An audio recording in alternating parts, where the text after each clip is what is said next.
garçon, tu portes pantalon plaqué, lasagne dedans, on dirait banane. Apprends à regarder devant toi qu'une femme qui est en forme te dépasse. Tu n'as pas goitre. Apprends à regarder devant toi. Maintenant, toi, tu marches là, elle t'a dépassé là. Pourquoi tu te sens obligé de te tourner? Tu cherches quoi derrière? C'est-à-dire que quelqu'un marche comme ça, toi, dans ton esprit, tu l'as déjà déshabillé. Lui là, c'est un bon pain. Hein? Tu marches, toutes tes cuisses sont dehors. C'est-à-dire tu portes longue robe et puis il y a fente qui quitte ici de la Genèse jusqu'à l'Apocalypse. Tiens avec moi. Tu t'habilles, tout ton ventre est dehors. Tu t'habilles, tes seins sont dehors, c'est le bout seulement, on ne voit pas. Tu portes pantalon, on voit le creux de tes fesses. Tu t'assois et puis rogodoï. Tu portes un collant plaqué où tes fesses moulent dedans. Tu es garçon, tu portes pantalon plaqué, lasagne dedans, on dirait banane. Pornéia.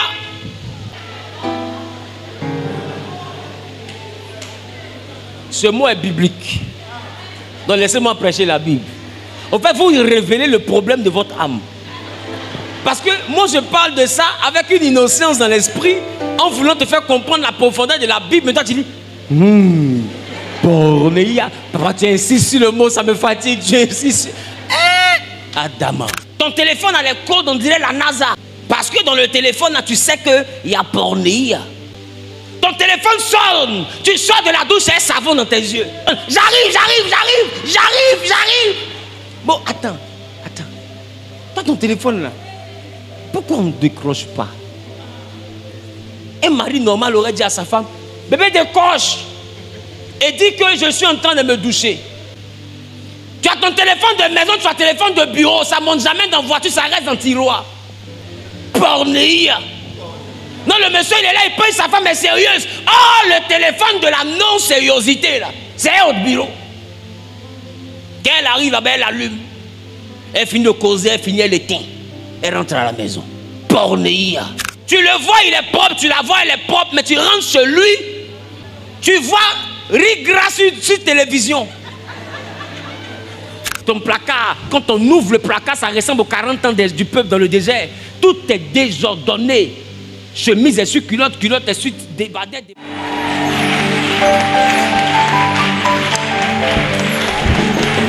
Dis avec moi, Seigneur Jésus, je me sens privilégié d'être compté parmi tes élus. Je suis privilégié de t'avoir pour Dieu. Merci d'avoir permis que je puisse te connaître.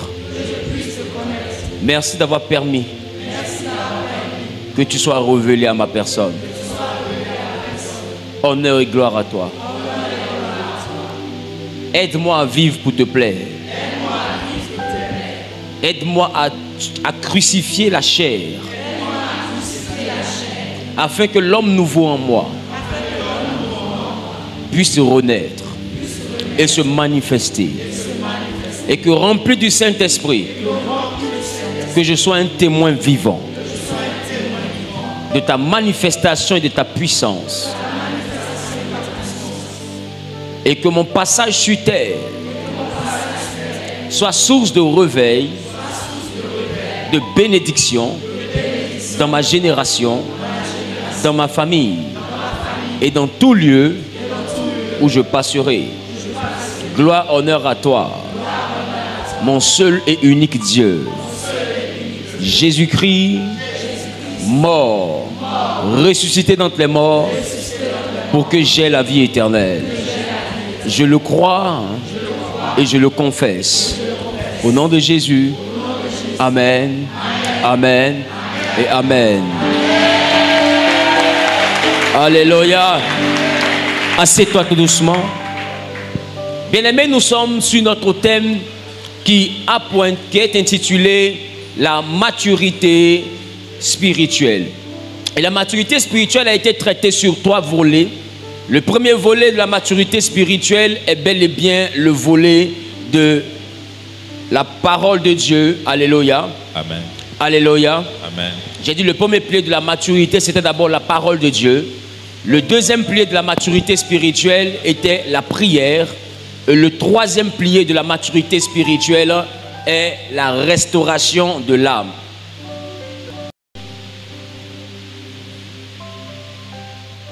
Et la restauration de l'âme. Quelqu'un dit la restauration de l'âme. La suite logique qu'a notre enseignement, c'est que nous ne pouvons pas prier si nous ne connaissons pas la parole de Dieu. Dieu ne veille pas sur ta situation pour la résoudre, mais il veille sur sa parole pour l'accomplir. Alors, il est important que tu comprennes que pour être exaucé, il te faut impérativement mêler la parole de Dieu à ta prière. Dis avec moi, il faut mêler la parole de Dieu à ma prière. Dis avec moi, il faut mêler la parole de Dieu à ma prière. Donc, prier, c'est donc être capable de présenter à Dieu ce que la parole dit qui concerne ta situation et aussi présenter à Dieu la gloire qu'il recevra, la gloire dont il bénéficiera s'il résout ton problème. Ça veut dire qu'il faut être capable de faire de ton problème le problème de Dieu. C'est alors que tu commenceras à prier. Donc tu ne pries pas parce que tu parles, tu pries parce que tu sais argumenter. Quand la Bible parle de supplication, la Bible ne parle pas seulement de demander Seigneur pardon, Seigneur s'il te plaît. La prière de supplication est aussi une prière argumentaire. Quelqu'un dit une prière argumentaire. C'est-à-dire c'est un peu comme une prière où je présente à l'Éternel l'avantage qu'il y a à me faire du bien. Pourquoi il doit me faire du bien? Pourquoi il doit répondre à ma prière? Pourquoi il doit intervenir dans ma situation? Et cela se manifeste dans la prière de supplication. Donc ne prie pas seulement que celui qui parle, mais prie surtout celui qui sait argumenter. Si tu ne sais pas argumenter, alors tu ne sais pas prier. Donc prier, c'est demander. Et j'ai envie de te dire, quand on demande, ce qui fait qu'on reçoit, c'est la manière dont on demande. C'est les arguments que nous présentons, vrai ou faux? Tout le monde ici a déjà un jour essayé de demander quelque chose à son père ou à sa mère, ou bien une femme a déjà essayé de demander quelque chose à son mari, ou bien un enfant a essayé de demander quelque chose à son frère. Et quand tu prends le temps de remarquer, ce qui fait la particularité de la demande, c'est bel et bien l'argument. L'argument est ce qui permet de pouvoir accéder à notre demande, de pouvoir avoir la réponse à notre demande, de pouvoir recevoir ce que nous demandons. Dis à ton voisin, tu dois savoir argumenter. Amen. Amen. Et je vais te dire une chose. Dans l'argumentaire, la chose qui intéresse Dieu, c'est sa gloire. Dieu ne te bénit pas parce que tu fais pitié. D'ailleurs, si Dieu doit bénir par ordre de pitié, il ne commencera pas par cette salle. Qui sait que c'est vrai? Si Dieu doit bénir par ordre de pitié, il ne commencera pas par nous. Parce que je vous assure, les gars, on ne fait pas pitié. Et encore moins moi. Si je dis à quelqu'un que je fais pitié, c'est que moi-même je suis ingrat. Et encore toi, si tu dis que tu fais pitié, tu sais que tu es ingrate. Regarde ta perruque. Tu ne peux pas dire que tu fais pitié avec une tête pareille. Regarde comment tu es jolie. Regarde ton pantalon, regarde tes lunettes. Qui comprend de quoi je parle? Regarde ton voisin, regarde ton voisin. Regarde comment tu es beau. Regarde comment tu es bien. Est-ce que tu connais visage de pitié? Regarde la chaussure. Est-ce que tu connais chaussure de pitié? Est-ce que tu connais pantalon de pitié? Il y a des habits même. Le gars il porte quand l'habit même fait ouf, woulé. C'est-à-dire que le vêtement même a perdu toute substance vitale. Toi on arrive encore à voir les dessins qui sont dans ton habit, tu dis tu fais pitié. Tu manges 3 fois par jour, tu dis tu fais pitié. Même si tu manges 2 fois, il y en a qui ne mangent pas une fois. Il y en a qui vont au niveau des restaurants, qui mangent les restes. Il y en a qui sont couchés à l'hôpital en réanimation, oxygène, respiration artificielle. Il y a des gens qui font pitié. Mais ce que j'ai remarqué, c'est qu'ils restent dans les situations de pitié jusqu'à 2 fois mourir. Alors j'ai conclu que Dieu n'est pas influencé par la pitié. Dieu n'est pas influencé par la pitié. Il y a des gens qui mendient et il y a des gens qui sont pauvres et qui ne seront pas riches jusqu'à mourir pauvres. Il y a des gens qui n'ont jamais attrapé 1 million et puis c'est pour eux. Qui c'est ça? Jamais. Jusqu'à peut-être, ils ont 50 ans. Ils n'ont jamais eu 1 million et puis c'est leur argent. D'autres même meurent. Ils n'ont jamais été millionnaires. Est-ce que je parle à quelqu'un? D'autres viennent au monde dans baraque, maison en bois. Jusqu'ils n'ont pas l'argent pour payer maison en bois et qu'on les chasse de maison en bois. Toi, tu as studio à Angré et tu dis tu fais pitié. Il faut t'enlever dans ce coup du soir là. Amen. Coup du soir de pitié là. Tu n'es pas inscrit. Amen. Ils n'ont pas accepté ton inscription. En réalité, j'ai envie de te dire, la pitié que tu t'imposes est un problème de ton âme. C'est pourquoi on parle de la restauration de l'âme. Tu sais, un homme qui a un problème dans son âme, s'il est milliard, qui connaît les milliards? Ça veut dire que son argent est entre 1000 francs et 999 000. C'est-à-dire que c'est un milliard. S'il est milliard, il sera malheureux parce qu'il n'est pas millionnaire. Quand quelqu'un a un problème dans l'âme, même s'il est millionnaire, il sera malheureux parce qu'il n'a que 10 millions, il aurait souhaité avoir 20 millions. S'il a 20 millions, il sera malheureux parce que son problème, ce n'est pas l'argent, son problème, c'est son âme. Et quand un homme a un problème dans l'âme, il est assoiffé. C'est-à-dire qu'il est envieux. C'est-à-dire qu'il a des objectifs qui font qu'il n'apprécie pas le bien que Dieu lui fait. Or, ce que tu ne sais pas, les 10 millions que tu penses est un malheur pour toi. Il y a quelqu'un qui cherche ça pour réaliser tous ses projets dans sa vie. Les 500 000 que tu négliges, il y a une autre fille quelque part qui est en train de se coucher en bas de quelqu'un qu'elle n'a jamais aimé parce qu'elle veut cotiser. À chaque fois qu'il lui donne 50 000, 100 000, elle dit il est gentil. Donc ça là, elle subit une relation, c'est-à-dire contre son gré, un viol volontaire. Dis avec moi, un viol consentant. Oui, parce que le viol, c'est quand tu n'es pas d'accord. Mais tu n'es pas d'accord, mais la vie t'oblige à te mettre là parce que tu regardes que c'est un chemin pour atteindre un objectif. Donc c'est un viol que toi-même tu acceptes. Tu ne l'aimes pas, mais tu es couché. Parce qu'elle est un objectif. Et toi, tu as 500 000 là, tu dis je n'ai rien, je ne sais pas ce que je vais faire ça. Et tu es malheureux parce que le problème est dans ton âme. Parce que même si on te donne 100 millions, tu vas dire pourquoi tu n'es pas milliardaire. Et c'est là que tu vois des gens qui sont milliardaires, au lieu de vivre heureux, ils tuent les autres pour devenir multimilliardaires. Mais tu cherches quoi?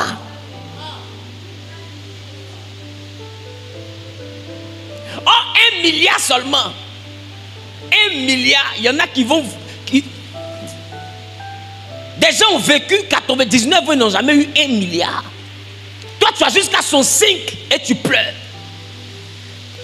Tu le vois, ou bien tu la vois, elle est assise comme ça, on dirait elle a abattu, comme quelqu'un qu'on a mis prisonnier à tirer dans sa tête. Je parle à quelqu'un. Dis avec moi, le malheur vient de la non-appréciation de ce que Dieu te donne. Donc ton malheur là, tu le fabriques. Parce que même le studio où tu dors, la foi ne doit pas t'envoyer à être malheureux. La foi doit t'envoyer à souhaiter mieux. Je parle à quelqu'un. Ça veut dire quoi? Tu es dans ton studio, mais il faut comprendre une chose. Si tu déménages de ce studio, tu verras quelqu'un venir laver et il va appeler ses parents pour dire enfin j'ai eu une maison. Et là où toi tu disais Dieu n'a rien fait pour toi, tu verras une femme ou bien un monsieur louer Dieu parce qu'il vient d'avoir la maison qu'il recherchait. C'est-à-dire que ce que tu négliges, à quelqu'un cherche ça. Je parle à quelqu'un. Le mari que tu négliges, à quelqu'un cherche ça. Qui comprend ce que j'ai dit? Un homme qui n'a pas de problème dans l'âme ou une femme qui n'a pas de problème dans l'âme aime ce que Dieu lui a donné. Mon ami, le singe ne peut pas se plaindre de la vitesse du cheval. Parce que le cheval ne peut pas aussi se plaindre de l'agilité du singe. Chacun a sa capacité. Le bonheur, c'est de vivre dans tes cordes. On est malheureux quand on vit au-delà de nos moyens. En réalité, ton malheur vient d'un stress que toi-même tu t'es inventé. Parce que tu as voulu vivre comme un millionnaire pendant que tu n'es pas millionnaire. Et que tes amis sont millionnaires. Donc tu t'obliges à vivre comme un millionnaire pour être à l'aise au milieu de tes amis. Or, ce que tu oublies, on ne vit pas pour dépasser les autres, on vit pour se dépasser soi-même. Personne n'est champion en dépassant les autres. Si tu vois quelqu'un être champion de course, ce n'est pas les autres qui l'ont dépassé. Il s'est dépassé lui-même. Dis pasteur, explique. l'entraînement, il est arrivé d'un moment où il a vu que la distance, il faisait 103 minutes. Il a estimé que pour avoir la victoire, 3 minutes là, c'est trop tard. Alors il s'est entraîné pour réduire 3 minutes là à 2 minutes 30. Il s'est entraîné, mais en réalité, qu'est-ce qu'il fait? Il se dépasse seul. Là, il n'y a pas d'adversaire. L'adversaire, c'est son objectif. L'adversaire, c'est sa vision. L'adversaire, c'est le but qu'il veut atteindre. C'est ça qu'il regarde pour commencer à réduire les 3 minutes jusqu'à rendre ça 1 minute 30 secondes. Et quand il réussit 1 minute 30 secondes, l'autre qui est l'adversaire, de fois, lui, s'est limité à 2 minutes. Il dit, 2 minutes, je suis déjà trop rapide. Lui, il est devenu orgueilleux. Et sur le terrain, il a vu quelqu'un qui est plus sauvage que lui. C'est-à-dire que lui, c'est-à-dire, quand toi tu couilles, quand tes muscles commencent à chauffer là, lui, cette douleur là, ça ne lui dit rien parce que lui il regarde la bande là et il a envie de se dépasser parce qu'il faut qu'il rentre à la maison avec cette médaille. Pas seulement la médaille, mais la récompense qui est derrière la médaille. Puis ses enfants ont besoin de ça, sa femme a besoin de ça, sa maison a besoin de ça. Donc vous ne courez pas de la même manière. Vous ne courez pas de la même manière. Voilà pourquoi les Éthiopiens, tout ça, ils ne tardent pas à gagner. Les Kenyans. Tu le vois, les mains comme ça. Mon ami, vous ne courez pas pour la même chose. Et tu vois les blancs là. Il a fini de manger shawarma et puis il vient courir. Hé, attends. Attends. Quand à un moment donné, il regarde la corde d'arrivée. Mon ami, il ne voit pas le voisin. Lui, il voit sa réussite. C'est-à-dire que on ne cherche pas à dépasser quelqu'un. On dépasse les autres en se dépassant soi-même. Est-ce que je parle à quelqu'un? Est-ce que je parle à quelqu'un? Dis avec moi le problème de l'âme. Et on a réalisé qu'il fallait travailler sur l'âme. Et on a fait comprendre par le Saint-Esprit que le dimanche dernier, on a dit premier point, pourquoi Satan revient toujours? Premier point, parce que Dieu l'a dit. Luc chapitre 11, le verset 24 à 26. Deuxième point, parce qu'il a besoin d'un corps, chrétien ou non chrétien. Amen. Non, ne pensez pas que Satan s'en prend aux chrétiens. C'est-à-dire Satan s'en prend à l'homme. Chrétien ou pas, il attaque. Chrétien ou pas, il prend possession. Alléluia. Donc, Luc chapitre 11, encore le verset 24 à 26, ça dit, lorsque l'esprit impur est sorti d'un homme, il dit, je retournerai dans ma maison d'où je suis sorti. Amen. Donc, il a besoin d'un corps parce qu'il considère que le corps, c'est une maison. Et d'ailleurs, le corps n'est pas une maison pour que ce soit un démon qui habite. Le corps est une maison pour que ce soit le Saint-Esprit qui y habite. Voilà pourquoi la Bible déclare que notre corps est le temple du Saint-Esprit. Alléluia. Je déclare, je décrète et je prophétise que ton corps soit la demeure d'habitation du Saint-Esprit. Ah, que ton corps soit habité par le Saint-Esprit. Que ton corps soit habité par le Saint-Esprit. Qui a dit Amen bien, propriétaire? Ah, que ton corps soit habité par le Saint-Esprit. Que tout esprit qui habitait dans ton corps te libère afin que le Saint-Esprit prenne la place. Celui qui a fait un pas en avant, qui a dit je reçois. Que le Saint-Esprit t'apporte la restauration et la délivrance au nom de Jésus. Celui qui a dit c'est de moi il parle. Que le Saint-Esprit t'accorde la délivrance au nom de Jésus. Que ton corps soit le temple du Saint-Esprit.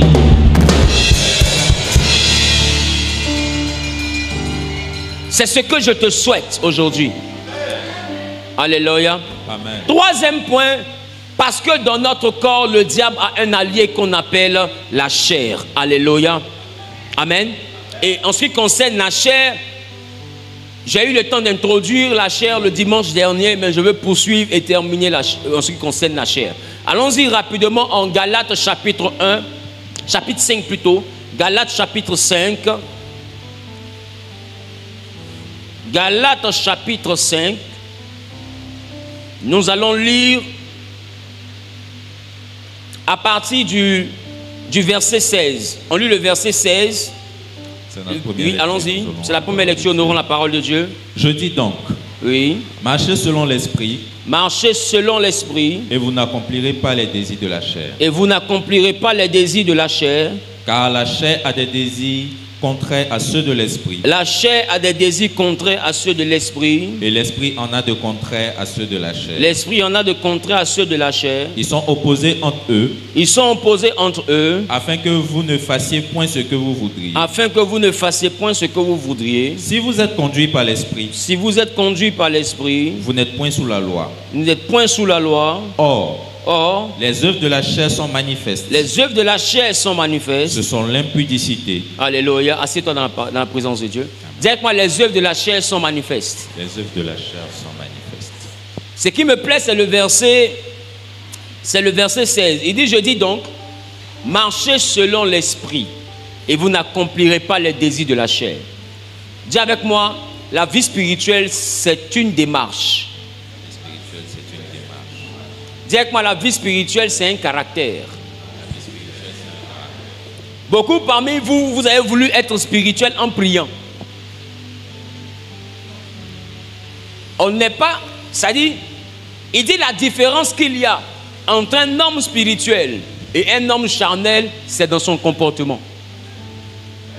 Ça veut dire qu'il y a un comportement qui fait grandir la chair en toi et il y a un comportement qui fait grandir l'esprit en toi. Donc, tu ne vas pas grandir spirituellement parce que tu jeûnes. Le jeûne contribue. Le jeûne alimente. Mais le jeûne n'est pas la vie spirituelle. Tu peux jeûner, mais avoir le comportement d'un païen. Qui comprend ce que je dis? Tu peux jeûner, mais avoir le comportement d'un homme charnel. Il dit, si tu marches selon l'esprit, ton voisin marche selon l'esprit. Donc, si tu as le comportement qui va avec l'esprit, tu n'accompliras pas les désirs de la chair. Dis quoi, le comportement de l'esprit. Donc, ça veut dire que notre combat, c'est un comportement qu'on cherche à avoir. Et ce comportement-là, c'est quand tu comprends l'importance de l'esprit et que tu travailles sur ton caractère. Et c'est le fait de travailler sur ton caractère, de réussir les différents challenges du comportement qui t'envoie à développer naturellement la vie spirituelle. Donc la vie spirituelle est une résultante d'une habitude, d'une attitude et d'un caractère. Est-ce que je parle à quelqu'un? Est-ce que je parle à quelqu'un? Voilà pourquoi il dit, il y a les œuvres de l'esprit et il y a les œuvres de la chair. Les œuvres de l'esprit, on va les voir plus tard. Mais pour l'instant, nous sommes en train de parler de ce qui concerne la chair. Qu'est-ce qu'il dit par rapport à la chair? Écoute bien le verset 19. Or, les œuvres de la chair sont manifestes. Il dit les œuvres de la chair sont manifestes. Ce sont l'impudicité. Dis avec moi l'impudicité. Ah, j'ai pas compris. Dis avec moi l'impudicité. L'impudicité vient du mot grec porneia. Si tu prends le temps de remarquer, dans porneia, il y a un mot que tu connais. Ça ressemble à un mot que tu connais. Qui ne connaît pas? C'est pas moi qui lui ai dit, mais tu connais. Dis à ton voisin, tu sais de quoi il parle. Donc, porneia ressemble à ce mot-là qui parle de certains films. Des films karaté. Où un homme se bat avec une femme. Qui comprend ce que je suis en train de dire? Ya. C'est ce qu'on fait dans les films karaté. Amen. Donc, c'est un film entre un homme et une femme. Porneia.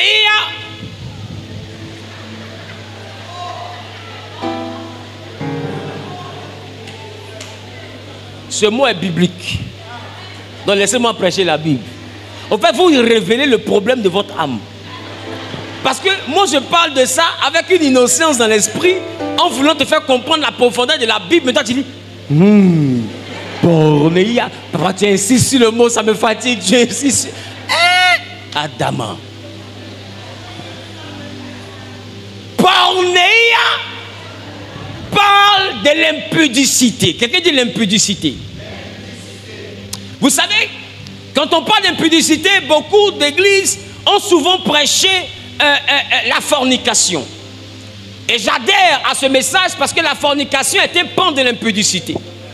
La fornication, c'est-à-dire avoir des rapports non conventionnels.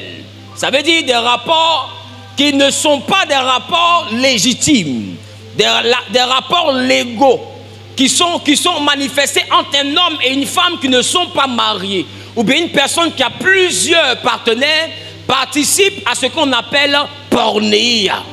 Ça veut dire que beaucoup ici sont des porneia. Tu ne regardes pas porneia, mais tu es un acteur de porneia.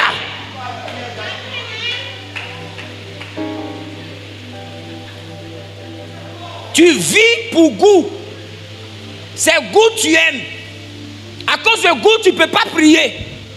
Tu ne peux pas obéir à Dieu parce que goût est doux. Bordel, on va dire pornéia. Moi, je veux que ça rentre dans ton cœur. C'est ton cœur que je vise ce matin. Et puis, je veux déclencher en toi la gêne. Parce que c'est comme ça que tu es dans le secret. Tu es pire que ce que je prêche. Donc, arrête de faire comme si ça t'est tout genre, tu es gêné. En réalité, c'est une fausse timidité qui est là. Tu te connais toi-même. Regarde tes téléphones, tu vas voir qui tu es. Va dans tes inbox, tu vas voir qui tu es. Beaucoup sont là, en statut Jésus est Seigneur, mais en inbox, Satan est mon roi. Et en inbox, ce qui manifeste là-bas, ce n'est pas les œuvres du Saint-Esprit, mais c'est pornéia, l'impudicité. L'impudicité n'est pas seulement avoir des rapports sexuels illégaux, mais l'impudicité, c'est aussi le manque de pudeur. Une personne impudique manque de pudeur. C'est quoi manquer de pudeur? C'est être né avant la honte. C'est-à-dire que tu marches et puis toutes tes cuisses sont dehors.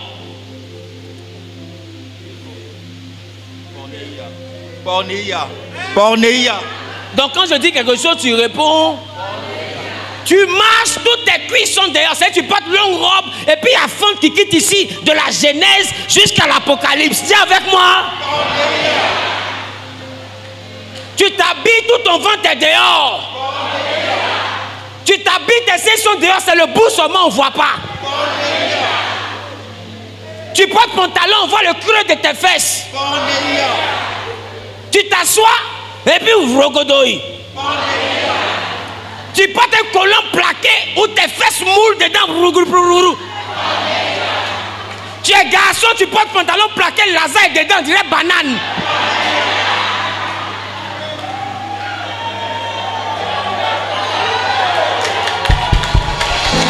Quelqu'un dit pornéia.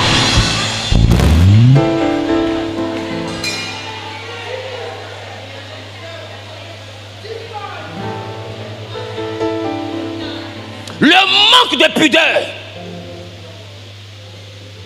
Le manque de pudeur. Il y a des personnes, tu la vois, ou bien tu vois la personne habillée, tu te demandes comment elle a pu sortir de chez elle. Mais en même temps, la personne marche dans la rue, elle n'a pas honte. Laissez-moi vous dire, c'est un esprit. L'impudicité vient dans notre vie par un esprit. Pornéia vient d'un esprit. Cet esprit-là, ce n'est pas un démon, c'est une nature qu'on a hérité du péché d'Adam et Ève, qu'on appelle la chair. Donc c'est une entité spirituelle qui habite dans l'homme et qui fait que certaines personnes n'ont pas honte. Pornéia, ce n'est pas seulement le vestimentaire, c'est aussi le langage. Une personne vulgaire, perverse, avec un langage qui commence toujours, je dis, un langage pervers, une personne vicieuse. C'est-à-dire que quelqu'un marche comme ça, toi dans ton esprit, tu l'as déjà déshabillé. Lui là, c'est un bon père. Bon, je ne sais pas. C'est avec ma pornéia. On rit, mais beaucoup sont dans ça. On rit, mais l'église est remplie de ça.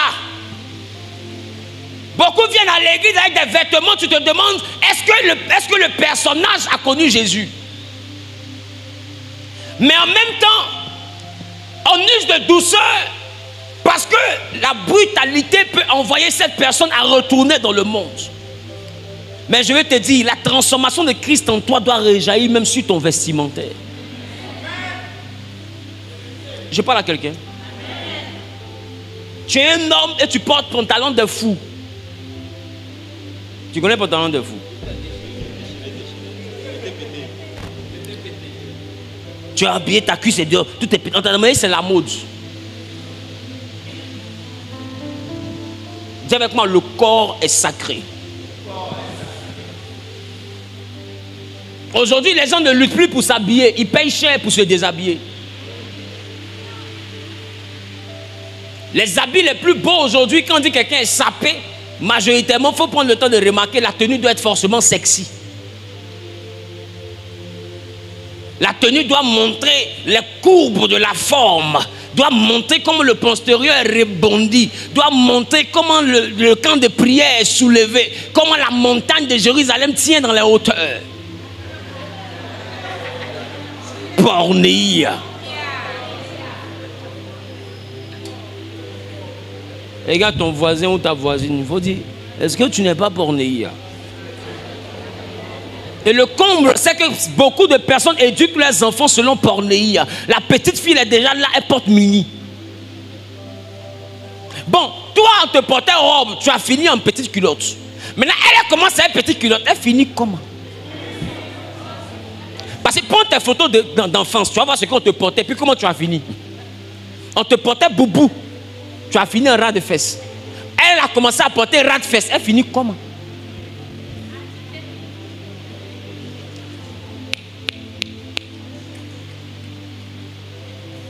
Écoute-moi. Pornéia, c'est la capacité à être dans l'impureté morale. Tu n'as pas honte. Ça doit te faire honte de savoir que tu portes un vêtement et tout le monde voit ta nudité. J'ai envie de te dire, majoritairement, qui connaît Abolo? Qui connaît Abolo? C'est un repas de chez les Akans, ils font ça avec du riz, on met ça dans les feuilles de banane, c'est ça non? Très bien. Majoritairement, l'échantillon qu'on prend, qu'on dépose pour te montrer, là, cet échantillon, majoritairement, n'a pas de peau de banane. Je parle à quelqu'un. Mais quand quelqu'un veut acheter à Bolo, il n'achète jamais ce qui n'a pas de peau.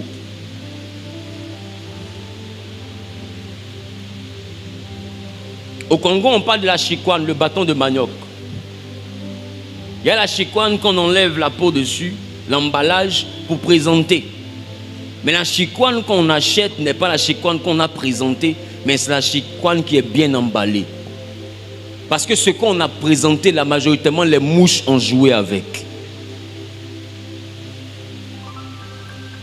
C'est pourquoi il ne faut pas dire, j'ai comme l'impression que je n'ai pas de chance de me marier. Au fait, ton problème, c'est que tu es la chikwane qui est déballée et tu es la bolo qui est déballée. Et quand une bolo est déballée, une chikwane est déballée, on ne marie pas, on n'achète pas cette chikwane, mais les mouches jouent avec. Les hommes viennent auprès de moi, j'ai l'impression qu'ils sont attirés que par le sexe. Mais c'est parce que tu es sexy. Sexy vient de sexe. Comme tu fais pornéia, alors on te prend comme une actrice de pornéia. Alors à chaque fois qu'ils ont envie de rentrer dans pornéia, c'est ton numéro qui sonne. En réalité, ce n'est pas ta faute, c'est la faute de ton vestimentaire. Tu es impudique. Tu manques de pudeur. Donc du coup, deux fois, tu as des valeurs. Mais avec ton vêtement, tu vois des gens venir te faire des propositions compliquées. Ils te parlent comme s'ils parlaient à une prostituée. Si tu sors et moi, je donne le travail. De toute façon, ça te choque. Mais en réalité, il ne faut pas te choquer. C'est ton apparence qu'il a regardé pour te parler comme ça. Parce que le modèle que tu présentes, ça présente un modèle d'une fille qui est comme ça. Ce modèle appartient à un système. Si tu n'appartiens pas à ce système, ne t'habille pas comme ça. Je parle à quelqu'un. Je parle à quelqu'un. Dis avec moi, pornéia. Tu peux bien te vêtir sans qu'on ne voit ta poitrine. Tu peux venir à l'église sans qu'on ne voit. Mais il y a des personnes qui s'habillent pour venir à l'église. Tu comprends qu'elle ne vient pas chercher Jésus. Ma chérie, même si tu viens chercher autre chose là, au moins il faut faire comme si au moins tu veux chercher Jésus. Parce que ton habillement là montre que tu n'es pas parmi nous. Tu es au milieu de nous, mais tu n'es pas avec nous. Je parle à quelqu'un. Dis avec ma pornéia. C'est le langage. C'est le vestimentaire. C'est le manque de pudeur. Donc si tu veux marcher par l'esprit, commence à devenir une personne pudique. La vie spirituelle est d'abord un comportement. Habille-toi bien. Tu t'habilles bien pas parce que tu veux. ne pas être à la mode. Tu t'habilles bien parce que tu sais que ton corps est le temple du Saint-Esprit. Celui qui va te rendre spirituel, te rendre plus puissant que la sorcellerie, te faire réussir dans une famille où personne ne réussit. Celui sur qui tu comptes là, c'est son totem qui est là. Il dit les impudiques ne verront pas le royaume. Donc comment est-ce que tu fais pour avoir un fétiche et puis tu vas être d'accord avec le fétiche en pratiquant son totem? Nous, notre médicament là, c'est le Saint-Esprit. Les autres, les fétiches disent, il ne faut pas manger porc, ils ne mangent pas porc, ça marche pour eux. Nous, pour nous, il dit, ne sois pas impudique, on est impudique et puis on veut l'obliger à nous bénir. C'est une combinaison qui ne marche pas. Si un fétiche n'est pas pris en otage par un occultiste, alors le Saint-Esprit n'est pas pris en otage par un chrétien. Il ne dépend pas de nous, nous dépendons de lui. On ne doit pas marcher comme on souhaite, on doit marcher comme il veut. Tu veux grandir spirituellement, réussir dans ta vie? Commence à faire ce qui plaît au Saint-Esprit. Il dit pornéia.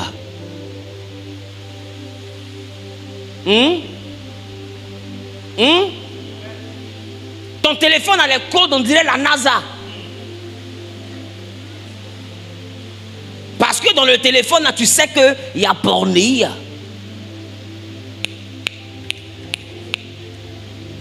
Donc il y a des personnes qui sont prêtes à ce que le foyer se brise plutôt que de déverrouiller pour que sa femme voit ce qu'il y a dans le téléphone. Parce qu'il sait une chose, déverrouillage égale divorce.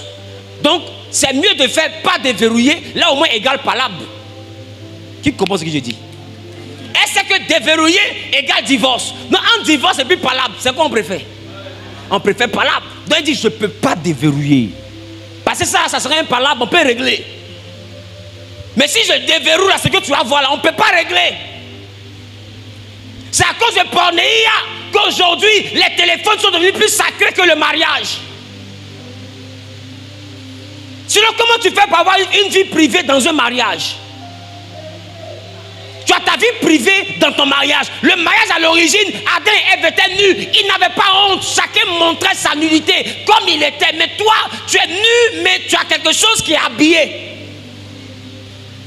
Chacun cache un masque derrière un habit. Pornéia.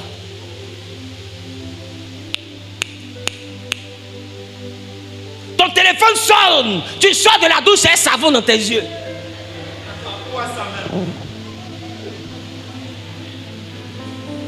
Tu vas te tuer. Tu veux avoir Apollo. Parce qu'il a savon comme ça. Ton téléphone sonne. J'arrive. Bon, attends. Toi, ton téléphone là, pourquoi on ne décroche pas? Un mari normal aurait dit à sa femme, bébé décroche. Et dit que je suis en train de me doucher. Mais bébé décroche. Il sait que la fille qui est dehors est impolie. Il sait. Il la connaît parce qu'elle correspond à sa version pornéia. C'est une vraie sauvage, la fille de Mowgli. Elle est capable de dire au téléphone, c'est pas à toi je veux parler. Il la connaît. Bébé laisse parce qu'il t'aime, il veut protéger tes oreilles. Et là ton voisin, il faut dire pornéia.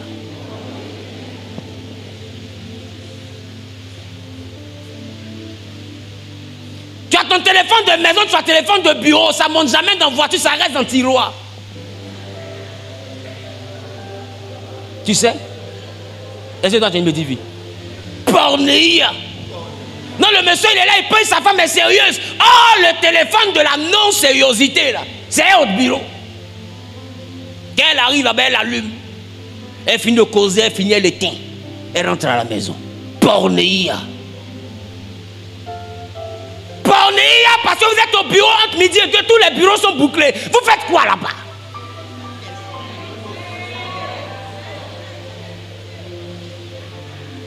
Les bureaux qui sont condamnés là, c'est condamné pour quoi? Pour des dossiers spéciaux ou bien pour la CIA?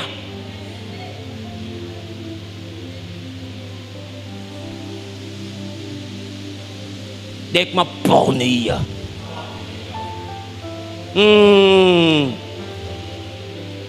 Regarde ton voisin, dit. Le monsieur est en train de nous expliquer quelque chose qu'on fait. Et avec ça, tu finis de faire tout ça, tu veux jeûner pour avoir le Saint-Esprit, mais il ne viendra pas. Parce que ton comportement l'attriste. Quelqu'un dit pornéia. Dans la vie spirituelle, ce n'est pas d'abord la prière, c'est l'effort de vivre par l'esprit. Il n'a pas dit tu vas réussir, mais il faut qu'il voit tes efforts. À bien te vêtir, à dire des mots qui ne sont pas grossiers, à ne pas être vicieux, pervers. Apprends à regarder devant toi qu'une femme qui est en forme te dépasse. Tu n'as pas goitre. Apprends à regarder devant toi. Dis à ton voisin, apprends à regarder devant toi. L'avenir, c'est devant. Jésus dit, celui qui met sa main à la charrue et qui regarde en arrière n'est pas digne de le royaume des cieux. Maintenant, toi, tu marches là, elle t'a dépassé là. Pourquoi tu te sens obligé de te tourner? Tu cherches quoi derrière? On dit, on ne regarde pas derrière. Ça a tué la femme de l'autre. Tu ne comprends pas ce qu'on t'explique là?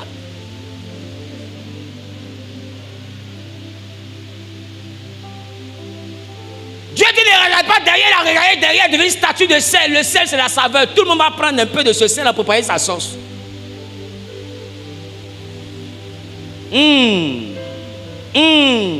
Tu ne vois pas joli garçon pour te dépasser. Tu es tes camarades, tu parles bien. Dès que joli garçon rentre dans le bureau, tu choques. Mode toutou activé. Tu vas marcher comme ça. Marche comme ça. Parce qu'il y a un visiteur. Ah oui, qu'est-ce que tu dis quoi? Ah oui, copine. Non, le dossier là, elle s'agitait. Elle a agité, on dirait qu'il y a groupe électrogène dans son corps. Parce que sa version pornéia vient de s'activer.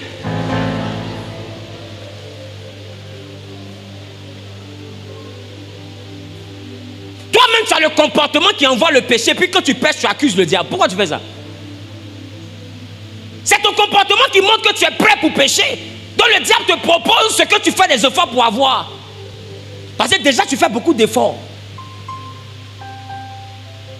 Je parle à quelqu'un. Pornéia, c'est la capacité d'avoir une femme qui cherche une femme. Pornéia, c'est une femme qui a pour rival un homme. Déjà même, garçon ne suffit pas. Elles ont lutté avec les soeurs. Elles vont venir lutter avec les frères. C'est quoi cette vie-là? C'est-à-dire, j'ai ton voisin pornéia. Donc, vous limitez pornéia seulement que à l'impudicité que vous connaissez. C'est plus vaste que ça. Je parle à quelqu'un. Je parle à quelqu'un. Je prie que Dieu te donne la capacité de vaincre ce caractère que représente pornéia. Que l'Éternel te donne la capacité de vaincre ce caractère au nom de Jésus. Qui a dit amen bien, que l'Éternel exauce cette prière? Qui a dit amen fort, que l'Éternel exauce cette prière? Qui a dit amen bien, que l'Éternel exauce cette prière? Alléluia. Alléluia. Deuxième œuvre de la chair. L'impureté. Dites-moi l'impureté.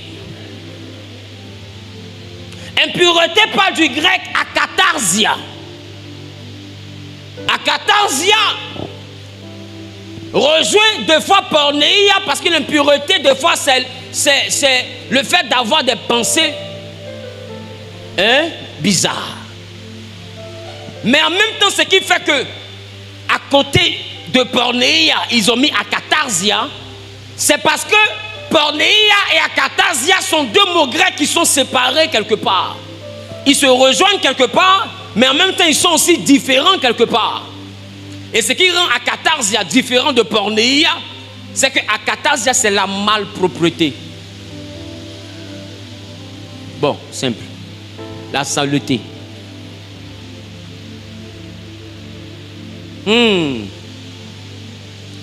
Donc, la Bible est donc en train de me dire que, par akatarsia, la Bible est en train de me dire que celui qui est sale n'est pas spirituel.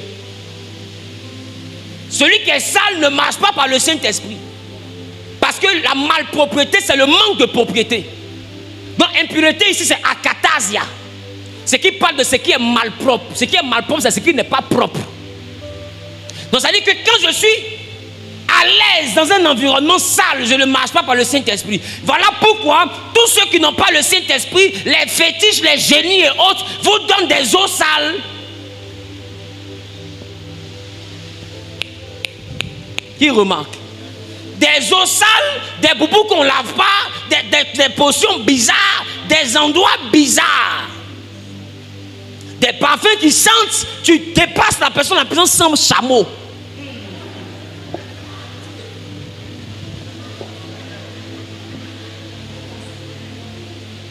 Un enfant de Dieu est propre. Et c'est pour montrer la propreté d'un enfant de Dieu qu'avant de rentrer dans le lieu très saint, ou le lieu saint, qui était le lieu où Dieu descendait, il y avait la cuve des reins pour laver les pieds et pour laver les mains. Parce qu'on ne se rentre pas dans la maison de Dieu étant sale. La propriété était quelque chose que Dieu réclamait à ses sacrificateurs pour aller dans sa présence. Et quand les gens disent à Moïse, on est fatigué d'entendre Dieu par ta bouche, on veut que Dieu nous parle à nous-mêmes, Dieu a dit à Moïse, dis au peuple que chacun lave ses vêtements. C'est pas ça? Et pendant 3 jours que personne ne touche sa femme, lavez-vous et lavez vos vêtements. Et le 3e jour, mettez vos pieds de la montagne et je vais parler. Donc ça veut dire que laver ses vêtements était un principe pour que Dieu vienne te parler. Maintenant ma question, toi qui portes soutien pendant 4 jours, ton soutien c'est Lazare. Tu portes ta Bible pendant 8 jours, c'est quoi? C'est la veuve de Sarepta. Il y a les enfants de Dieu qui ne se lavent pas. Tu dégages des odeurs bizarres, habit blanc devient beige.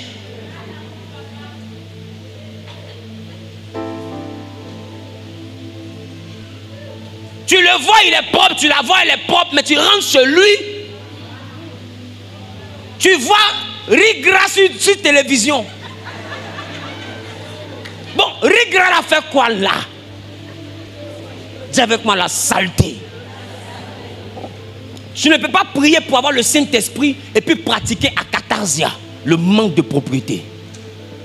Vous pensez que c'est un détail? Or pour Dieu ce n'est pas un détail. Il dit celui qui marche par la chair, il a l'impureté. On parle de akatasia, le manque de propriété. C'est-à-dire qu'un enfant de Dieu doit être toujours propre. Tu n'as pas besoin d'être riche. Il ne faut pas arrêter de dire non. Ce que tu dis à l'homme de Dieu, c'est parce que je n'ai pas les moyens.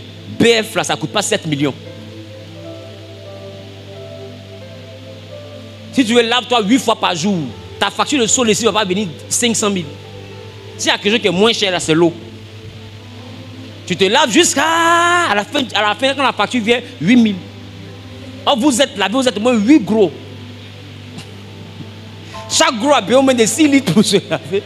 Mais ça vient 8 000. Dis à ton voisin, lave-toi. C'est marcher par le Saint-Esprit. Porte des vêtements propres. Akatasia. Mon père disait, celui qui vient te rendre visite vient se moquer de toi.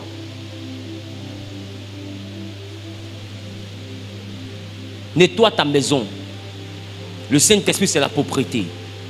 Akatarsia, le manque de propriété, l'insalubrité. Ta maison doit refléter le Dieu que tu veux avoir. Ta maison doit refléter le Dieu pour lequel et dans le cœur duquel tu te revendiques. Regardez le Seigneur Jésus. Quand il allait dans la présence de Dieu pour prier, la Bible déclare que son vêtement redevenait blanc comme la neige. À chaque fois qu'il rentrait dans la présence de Dieu, Dieu le lavait. Parce que Dieu ne supporte pas la malpropriété. Quand il a rencontré Moïse, souvenez-vous, il a dit à Moïse, retire tes chaussures. La chaussure, c'est le symbole de la saleté. Il dit, car le lieu où tu te trouves est saint. Mais ma question, vivre dans un environnement sain en médecine, est-ce que ce n'est pas vivre dans un environnement propre? Non, la sainteté de Dieu va de pair avec la propriété.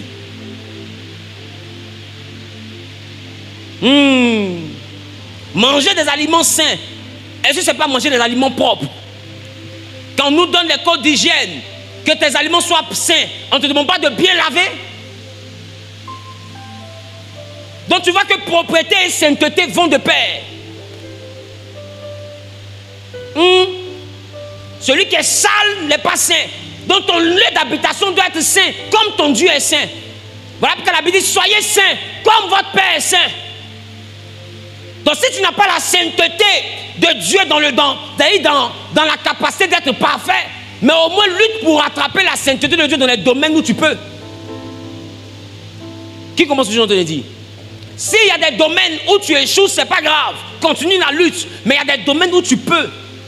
Exemple, te lever, laver la maison, nettoyer ta maison, bien ranger ta maison, enlever les choses sales de ta maison, prendre tes habits sales, mettre d'un côté, prendre tes habits propres, même d'un côté. Ton placard, quand on ouvre le placard, ça ressemble aux 40 ans du peuple dans le désert. Tout est désordonné.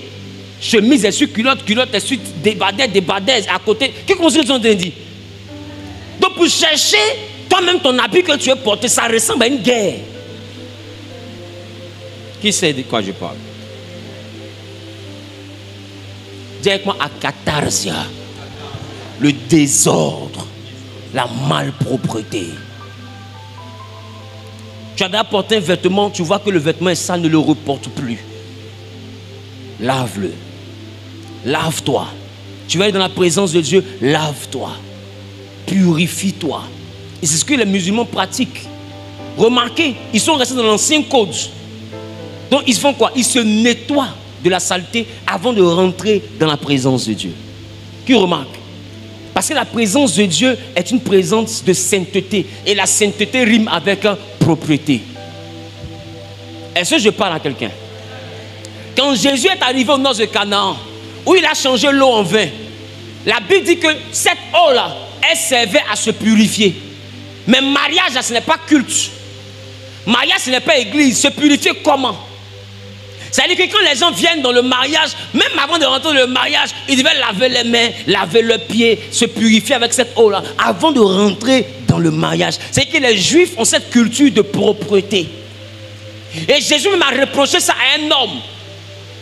Quand la femme a versé le parfum sur ses pieds, l'homme là, Judas a dit, ah, on peut vendre ça aux pauvres et puis donner l'argent aux pauvres.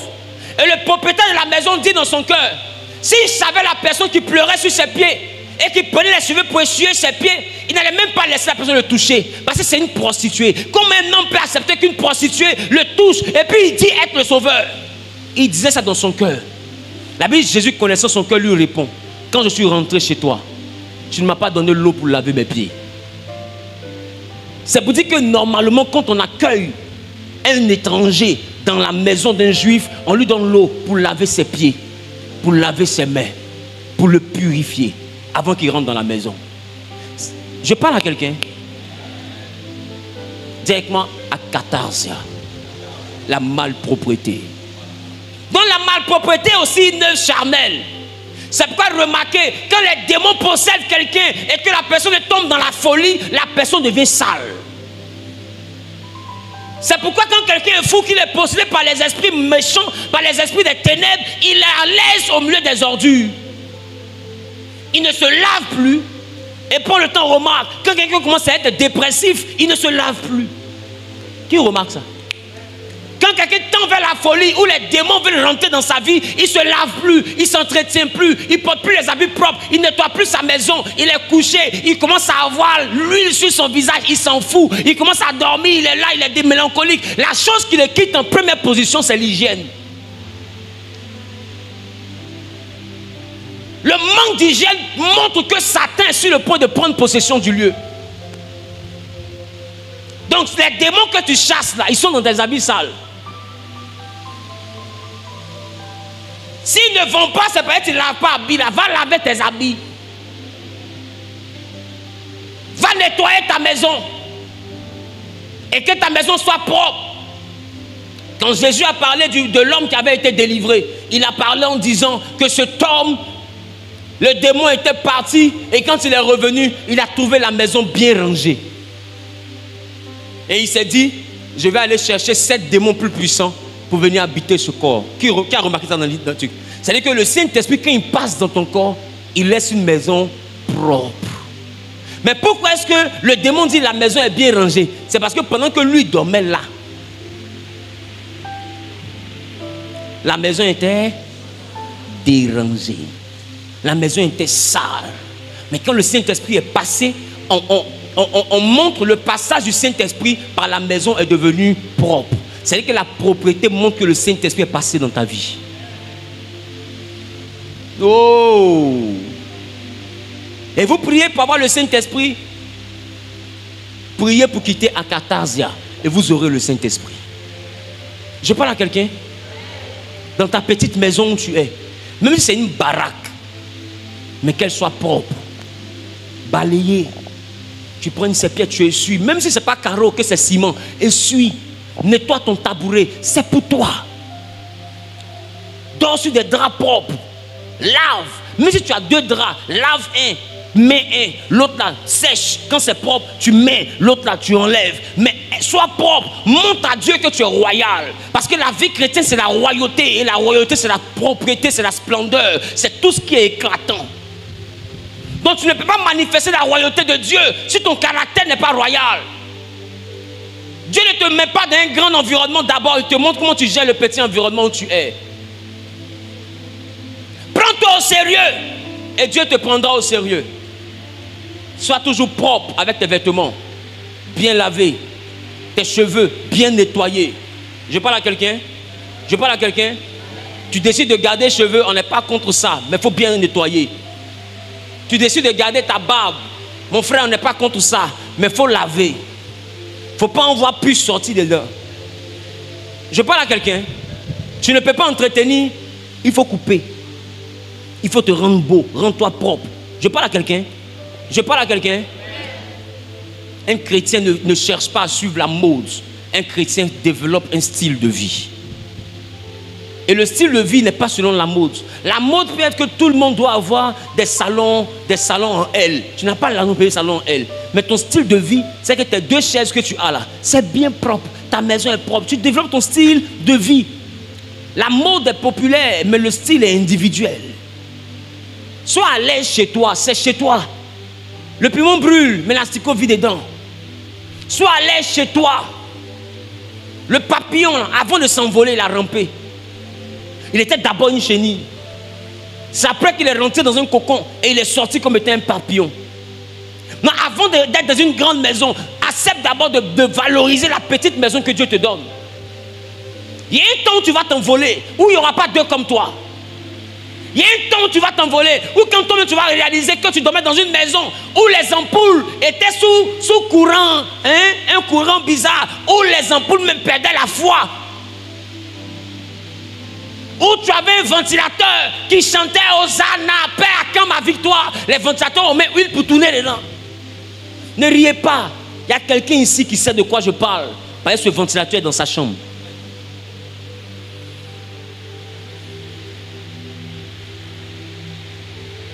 Mais c'est un temps. Mais même dans cette situation, montre à Dieu que tu es royal. Montre à Dieu que la royauté qui sort de lui est rentrée dans ta vie. Je déclare, je décrète et je prophétise que la dimension charnelle à Katarsia libère vos vies au nom de Jésus. Et c'est pour combattre à Katarsia que je suis en train de donner la culture d'être propre pendant les cultes. D'autres disent non, en quoi la Bible concerne le fait de bien s'habiller, le fait d'être propre. Le mal s'habiller, être sale, c'est une œuvre charnelle à Katarsia. Comme tu n'es pas enseigné, c'est pourquoi tu n'es pas intelligent. Et tu ne vas pas venir en commentaire, il est écrit, il faut parler du ciel. Une église, on s'habille bien, et puis c'est là qu'on te félicite. Mais je suis un père, et mon rôle, c'est d'éduquer ce que Dieu m'a donné. Tu ne sais peut-être pas pourquoi je fais ça. Eux-mêmes, ils ne savent pas pourquoi je fais ça. Mais moi, je sais où je les emmène. Parce que le Saint-Esprit que je leur prêche là, ils ne peuvent pas le recevoir s'ils ne sont pas propres. Tout le monde ne sait pas ça. Hein? Beaucoup limitent le Saint-Esprit à la prière et aux jeûnes. Mais peu assimilent le Saint-Esprit à la propriété. Et quand tu leur parles, non, ça c'est les œuvres charnelles. Propriété, c'est les œuvres charnelles. Donc à Katarsia, c'est quoi? Donc la saleté, c'est ce qui est charnel. La propriété, c'est ce qui est spirituel.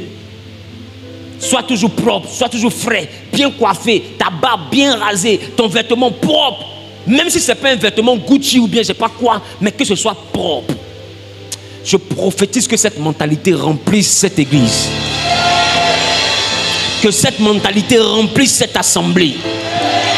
Qui a dit Amen bien et commence à avoir le comportement de l'esprit.